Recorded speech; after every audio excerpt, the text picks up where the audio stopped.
പോടല്ലോ. Hi hi.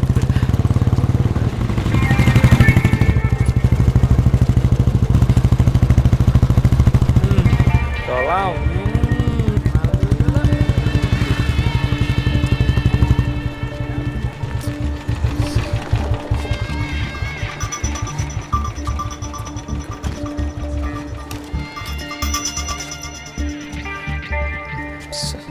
എന്താണ് സംഭവം? ഒരു പിടിയിലളിയാ. ഞാൻ ഇവിടെ വന്നേ. എന്താടാ ചിരിക്കണ? ഒന്നുമില്ലേട്ടാ. എന്താ എന്താ കയ്യില്? കയ്യാടിക്കടാ.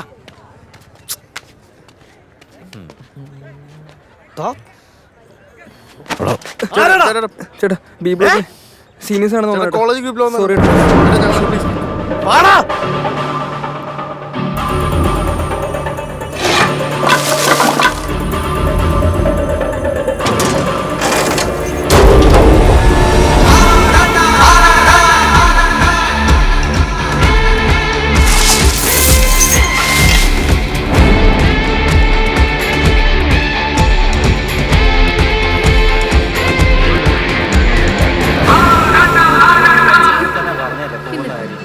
ആ പ്രൊജക്റ്റിലും വെച്ചു കൊടുക്കുന്നത്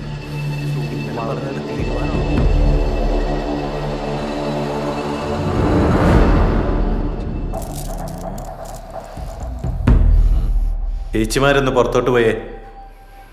പറഞ്ഞത് മനസ്സിലായില്ലേ? ചേച്ചിമാരൊന്ന് പുറത്തോട്ട് പോയേ.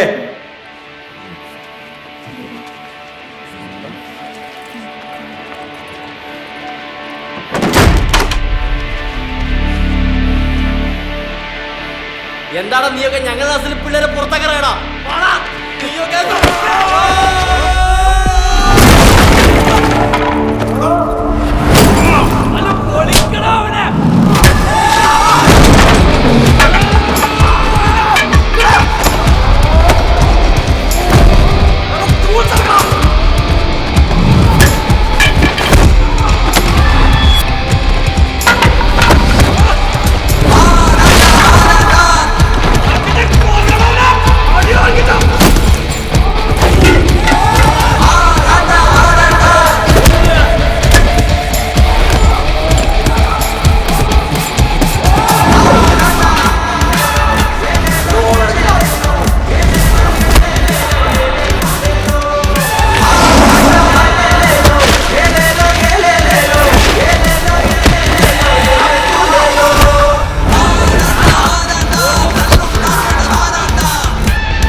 കോളേജിന്റെ പേര് കളയാൻ നീയൊക്കെ വേറെ ഒരു ബാച്ചിലെ പിള്ളേർക്കും ഇല്ലാത്ത കേടാണല്ലോ നിനക്കൊക്കെ.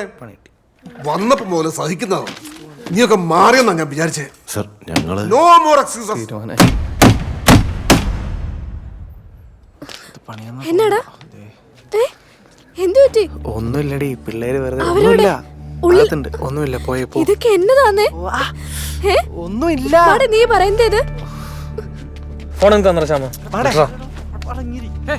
ഇത് കണ്ടാ നീ ദൗമാരി ചെയ്ത പണിയാ. ഞങ്ങൾ നോക്കിക്കണം അത് കണ്ടിട്ട്.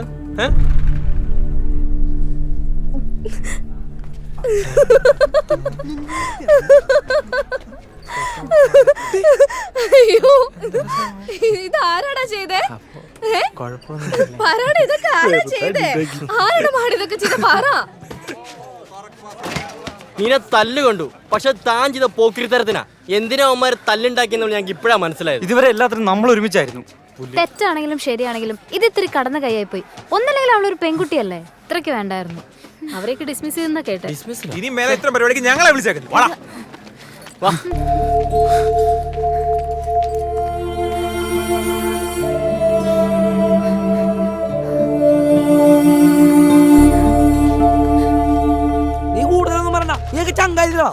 തല്ലാൻ മാത്രമല്ല തല്ല് കൊടുക്കാനും തല്ല് വാങ്ങാനും ഡിസ്മിസ് മേടിക്കാനും കൂടെ ഉണ്ടാവണം. ഇവിടെ കോന്താന് പ്രിൻസ് നിങ്ങളെ മാത്രം പിടിച്ചിട്ട് ഞങ്ങൾ എന്ത് ചെയ്യാനാണ്? വേണ്ട, നീയൊക്കെ ഒരു അക്ഷരം മിണ്ടരുത്. കാണണ്ട. എടാ അവിടെ പോവാ.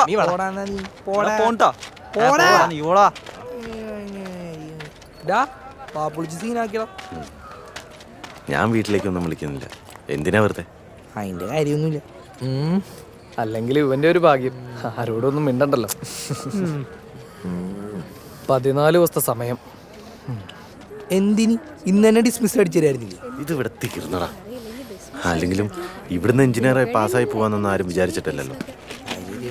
ചേട്ടന്മാരൊക്കെ ഇവിടെ ഇരിക്കുക. വാ വാ, ഞങ്ങളൊന്ന് ഹെൽപ്പ് ചെയ്തേ. എന്തിനാടി വെറുതെ ദേഷ്യം എന്നാ എന്നോട് തീർക്കല്ലേ. ഞാൻ ഒരു കാര്യം ചോദിച്ച വിഷമാവോ? റെഡി. ഞാൻ ഇന്നലെ തന്ന ഡയറിമിക്ക് തിന്നില്ലെങ്കിൽ താ. നിങ്ങളല്ലാതെ വേറെ ആരെങ്കിലും ഇവൾക്ക് വേണ്ടി തല്ലുണ്ടാക്കോ? ഞങ്ങളിവിടെ ഡിസ്മിസിൽ അടിച്ച് നിൽക്കുമ്പോഴാണ് നിനക്കൊരു വിഷമമില്ലടി. നിങ്ങൾ എന്തായാലും തല്ലുണ്ടാക്കി പോവാ. പിന്നെ ഞാൻ എന്തിനാ വിഷമിക്കണേ? ചിന്നുനെ വേണ്ടാത്തവരെ ചിന്നുനും വേണ്ട. മനസ്സിലായ ഞങ്ങൾ ഇനി എന്ത് ചെയ്യുന്നു?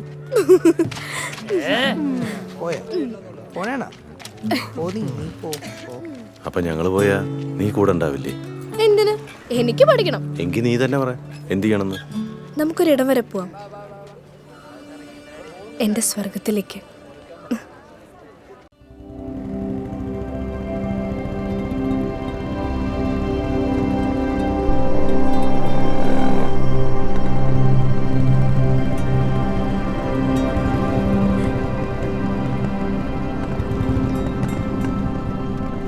ഇതാണോ നീ പറഞ്ഞ സ്ഥലം?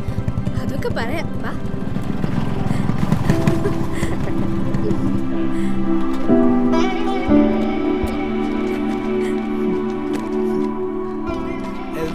ഇതാടാ സ്വർഗം.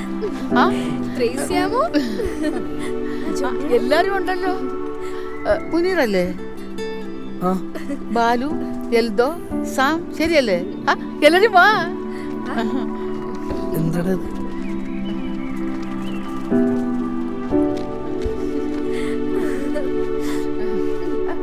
അവരെ വിളിച്ചോണ്ട് അവിടേക്ക് ഒന്ന് കാണിച്ചു കൊടുക്ക്.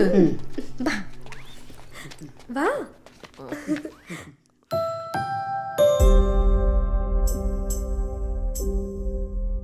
ഞങ്ങൾക്കൊരേ പ്രായ. ചെറുപ്പത്തിലെ എല്ലാ കുറുമ്പും ഒപ്പിച്ച് എവിടെയെങ്കിലും പോയി പൂച്ചക്കുട്ടിയെ പോലെ പതുങ്ങിയിരിക്കും. ഇവിടുത്തെ കൂട്ടിലെ പ്രാവിനെ ആരും കാണാതെ വന്ന് തുറന്നു വിടും. കൂട്ടിലിട്ടാ പിന്നെ അവക്ക് സഹിക്കില്ല.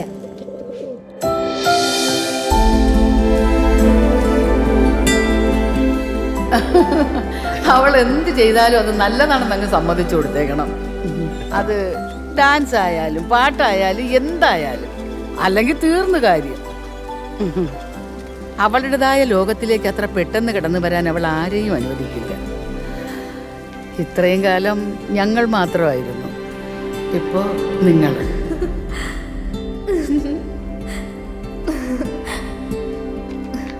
എങ്ങനെയുണ്ട്?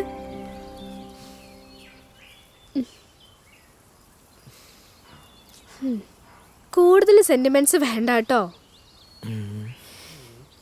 അല്ലേലും ഇപ്പൊ എന്തിനാണ് സെന്റി?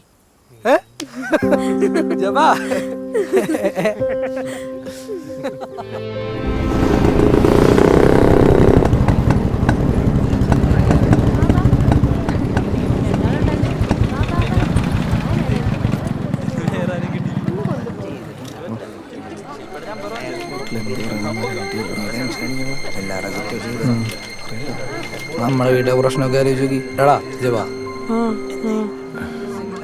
ഇനിയാകെ 10 ദിവസം. വെറുതെ ഡിസ്മിസിലും വാങ്ങി പോവാനാണ് പ്ലാൻ.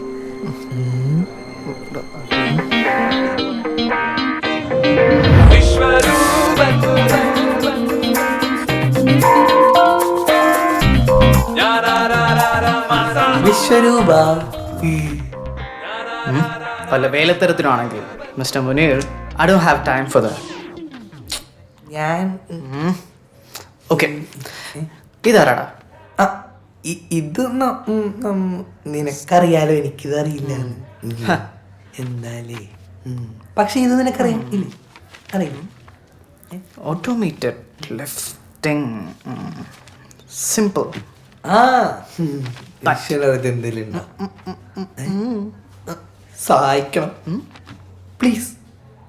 അവസാനത്തെ ആഗ്രഹം കാണണം വിശ്വ. കൈവിട് കൈവിട്.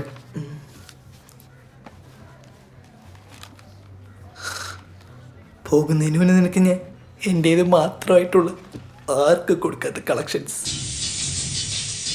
Indian, Korean, Chinese old collections നടക്കില്ല മോനെ.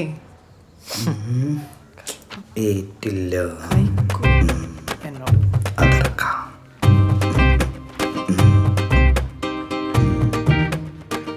കിക്കിലി വിട്ടു തങ്കമണി ചേച്ചി. ചേച്ചിയോ? ഫ്രഷാ.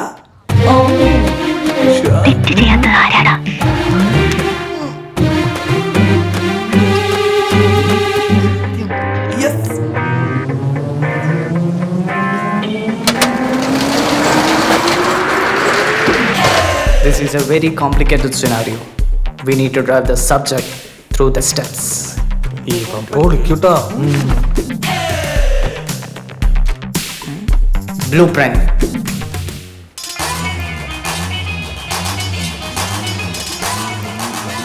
ഇവനെന്നാടാ താഴത്തേക്ക് എന്തിട്ടവൻ കാട്ടണേ മനസ്സിലായില്ലേ? ഇല്ല. കത്തി.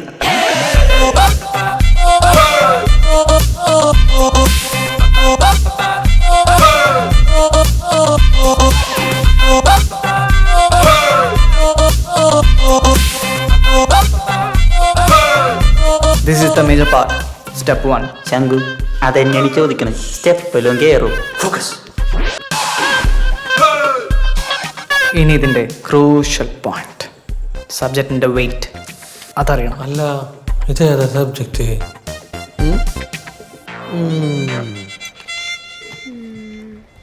ചോദിക്കണം മോശലടാ. ഞാൻ ഇങ്ങനെ ചോദിക്കും. ചോദിക്കണം ചോദിക്കും. എന്താ മാടെ? എന്താന്നറിയില്ല ലിസ, നീ തടികാരനെ ഒന്നും ശരിയാവുന്നില്ല. ഞാനിപ്പോ ഒരു 100 കിലോ വെയിറ്റ് ഉണ്ടാവും. നീ 60 കിലോ ഉണ്ടാവില്ല. 60? 52 ഉള്ളൂടാ. 52.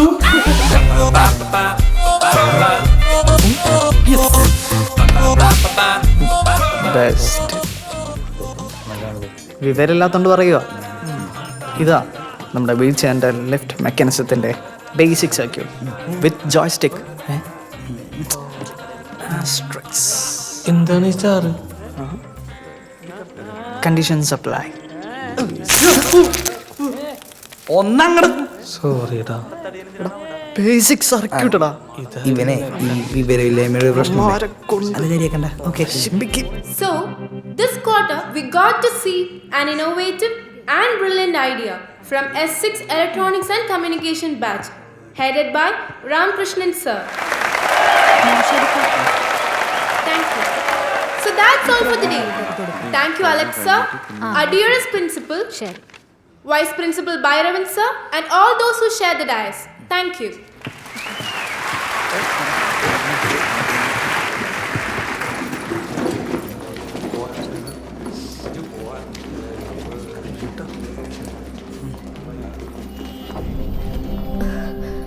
Sometimes people with the worst past creates the best future. ഏറ്റവും മോശം ഭൂതകാലമുള്ളവരായിരിക്കും ചിലപ്പോൾ ഏറ്റവും നല്ല ഭാവി സൃഷ്ടിക്കുന്നത്. ഞാനല്ല, വിവരമുള്ള ആരോ പറഞ്ഞതാണ് കേട്ടോ. ഇന്നിവിടെ ഈ വേദിയിൽ ഞാൻ നിങ്ങളോട് സംസാരിക്കുമ്പോൾ ഞാനും എൻ്റെ സുഹൃത്തുക്കളും മേ ബി ലൈഫിലെ തന്നെ ഏറ്റവും വലിയ ടഫ് ടൈംസിലൂടെയാണ് കടന്നു പോകുന്നത്. ഇന്നാണ് ഞങ്ങളുടെ ക്യാമ്പസ് ലൈഫിൽ ഒരു അർത്ഥം ഉണ്ടായത്. ഒരുപാട് പേരോട് നന്ദി പറയാനുണ്ട്. Principal sir, our HOD, our batchmates and to the whole campus. പക്ഷെ എല്ലാത്തിനും ഉപരി ഞങ്ങൾക്ക് നന്ദി പറയാനുള്ളത് ഞങ്ങളുടെ ഡിയർ സീനിയേഴ്സിന്. ബിക്കോസ് നിങ്ങളില്ലെങ്കിൽ ഇന്ന് ഈ മൊമെൻ്റ് ഇല്ല. ഒരിക്കലും പ്രതീക്ഷിച്ചിരുന്നില്ല ഈ ഇവൻറ്റിൽ ഞങ്ങൾ മെക്കാനിക്കൽ ബാച്ച് വരുമെന്ന്. And that the first ever mechanical batch to come up with something special. ഈ പറഞ്ഞ സ്പെഷ്യൽ മറ്റാരും അല്ല കേട്ടോ. എലീസ.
ജാക്കുലിൻ ഫർ എന്ത് പേരാണ്?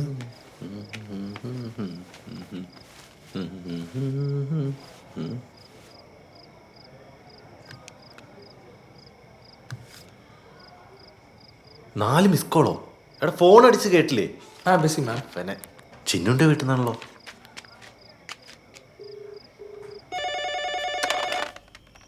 Hello hello.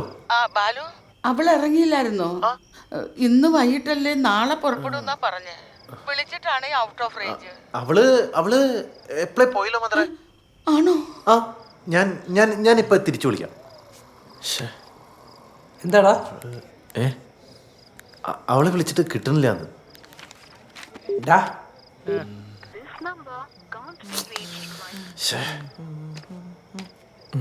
ഒന്നുകൂടെ അവളിതുവരെ എത്തിയില്ലെന്ന്. എന്താടാ? ചിന്നുനെ വിളിച്ച് കിട്ടണില്ലടാ.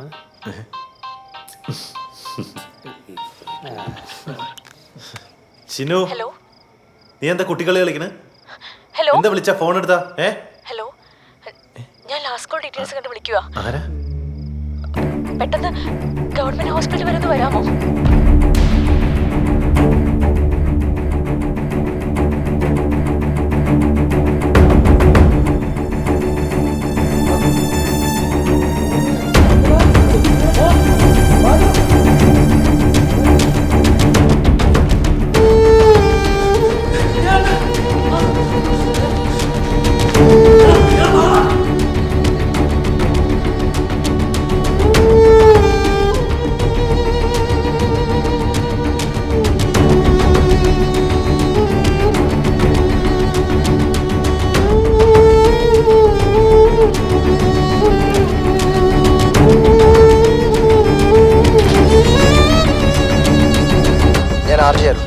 വളരെയധികം ഡിസപ്പോയിൻറ്റഡ് ആയിട്ടാണ് ഞാനിപ്പോൾ ഈ സ്റ്റുഡിയോയിൽ വന്നിരിക്കുന്നത്.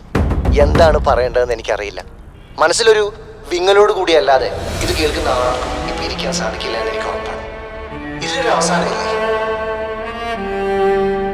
വായിച്ചില്ലേ? എഞ്ചിനീയറിംഗ് വിദ്യാർത്ഥിയാ.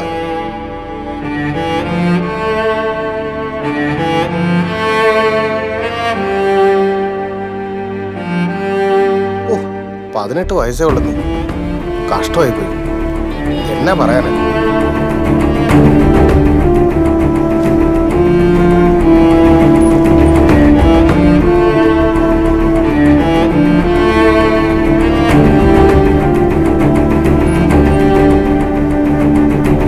എഞ്ചിനീയറിംഗ് വിദ്യാർത്ഥിയെ അവശ്യ നിലയിൽ കണ്ടു. കേരളക്കരയിൽ വീണ്ടും ഒരു ദുരന്ത കഥ. പീഡനത്തിനിരയായ പെൺകുട്ടിയുടെ മരണം ഈ കൊലക്കേസിന്റെ പിന്നിൽ ഒരു ഗൂഢാലോചനയുണ്ടെന്ന് നിങ്ങൾ കരുതുന്നുണ്ടോ? തീർച്ചയായിട്ടും ഞങ്ങൾ കരുതുന്നുണ്ട്. നമ്മുടെ പെങ്ങന്മാരും പഠിക്കാൻ പോണേ. പോലീസ് അന്വേഷണത്തിലേക്ക്. ദുരൂഹതകൾ ബാക്കിയാക്കി പെൺകുട്ടി മരണത്തിലേക്ക്. പലതവണ പീഡനത്തിനിരയായിട്ടുണ്ട് എന്നാണ് ഇപ്പോൾ റിപ്പോർട്ട് ചെയ്തത്. ജോബി, നമുക്ക് കൂടുതൽ ആളുകളുടെ പ്രതികരണത്തിലേക്ക് ഈ പോകാം. പറയണ ഭരണം പരാജയപ്പെട്ടു. ഇനി വേണ്ടി വന്നാൽ ഞങ്ങളൊരു ഹർത്താലിൽ തന്നെ തീരുമാനിച്ചിട്ടുണ്ട്. പ്രതികരിക്കാൻ ആരുമില്ലാത്തത് കൊണ്ടാണോ കേരളം വീണ്ടും ഒരു പീഡനം കൂടി കാണേണ്ടി വരുന്നത്? ഒരിക്കലുമല്ല. എല്ലാവർക്കും തുല്യനീതിയാണ് ഈ സർക്കാർ നൽകുന്നത്. പ്രതിപക്ഷത്തിന്റെ മണ്ഡലത്തിനാണ് ഇത് സംഭവിച്ചിരിക്കുന്നത്. അതുകൊണ്ട് നാളത്തെ ഹർത്താലിൽ ഭരണപക്ഷം ശക്തമായി പ്രതിഷേധിക്കുന്നതാണ്. മരിച്ച കുട്ടിയുടെ സഹപാഠിയായ എൽദു നമ്മുടെ കൂടെ സ്റ്റുഡിയോയിലുണ്ട്. എന്താണ് താങ്കൾക്ക് പറയാനുള്ളത്? ഇപ്പൊ എൻ്റെ സുഹൃത്തുക്കളെല്ലാവരും ഗവൺമെന്റ് ഹോസ്പിറ്റലിലെ മോർച്ചറിക്ക് പുറത്താ. ഒരു സൂചി കണ്ടാൽ പോലും കരയുന്ന ഞങ്ങളുടെ കൂട്ടുകാരിയെ ഇപ്പൊ അവിടെ കുത്തിക്കീറി കിടത്തിരിക്കുന്നത്. അവളവിടെ തനിച്ചാക്കി പുറത്ത് നിൽക്കുമ്പോൾ ഇപ്പോഴും എന്നെ മൂടുന്ന വല്ലാത്തൊരു കുളിരുണ്ട്. പക്ഷെ ഇപ്പൊ ഞാനിവിടെ വന്നത് ഒരൊറ്റ കാര്യം പറയാൻ വേണ്ടിയാ. ഇന്ന് ഈ ചർച്ച അവസാനിപ്പിച്ചു മൈക്ക് ഓഫ് ചെയ്യുന്നതോടെ നിങ്ങൾക്കെല്ലാവർക്കെല്ലാം പഴയതുപോലെ. പക്ഷേ നഷ്ടം അത് ഞങ്ങൾക്ക് മാത്രം.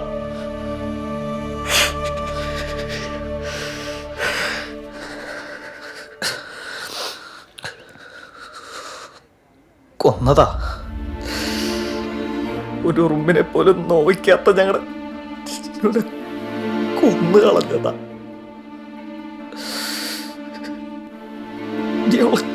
കൊന്നതിന്റെ പേരിൽ ഹർത്താൽ നടത്താനാണെങ്കിൽ അതിന്റെ പേരിൽ കാണുന്നവർക്കെല്ലാം വീട്ടിലിരുന്ന് കുപ്പി പൊട്ടിച്ച് ആഘോഷിക്കാനാണെങ്കിൽ എന്താ ഒരു കാര്യം നിങ്ങളെല്ലാവരും ഓർത്തോ. നിങ്ങൾ ഓരോരുത്തരും ആഘോഷിക്കുന്നത് ഞങ്ങളുടെ കൂട്ടുകാരിയുടെ മരണ.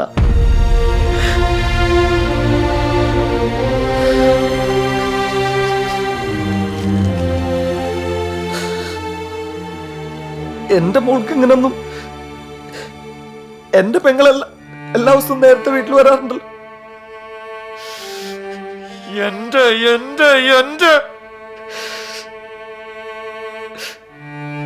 ഇങ്ങനെ പറഞ്ഞിരുന്നവരാ ഞങ്ങൾ ഓരോരുത്തരും. എന്നാ ഇന്ന് അവള് ഞങ്ങളുടെ കൂടെ ഇല്ല. ഞാൻ വരാം. പക്ഷേ നാളെ ഞങ്ങൾ അവളുടെ കൂടെ തന്നെ ഉണ്ടാവും. തടുക്കാൻ പറ്റുന്നവർക്ക് തടുക്കാം.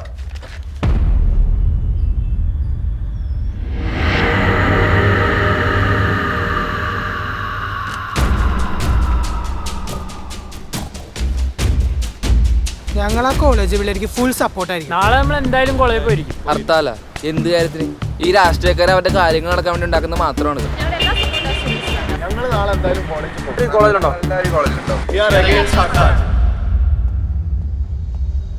പ്രതിപക്ഷത്തിന്റെ ഭാഗത്തും വീഴ്ചയുണ്ടെന്നാണോ ഇതിൽ നിന്ന് മനസ്സിലാക്കേണ്ടത്? അല്ലല്ലല്ല, ഞാൻ ഈ കൊല്ലപ്പെട്ട പെൺകുട്ടിയുടെ സഹപാഠി പറഞ്ഞതിനോട് പൂർണ്ണമായും യോജിക്കുന്നു. ഇതിന്റെ പൂർണ്ണ ഉത്തരവാദിത്വം ഭരണപക്ഷത്തിനും പ്രത്യേകിച്ച് ആഭ്യന്തരമന്ത്രിക്കും മാത്രമാണ്. ഇതിൽ പ്രതിഷേധിച്ചാണ് നാളെ ഞങ്ങൾ ഹർത്താലിന് ആഹ്വാനം ചെയ്തിരിക്കുന്നത്.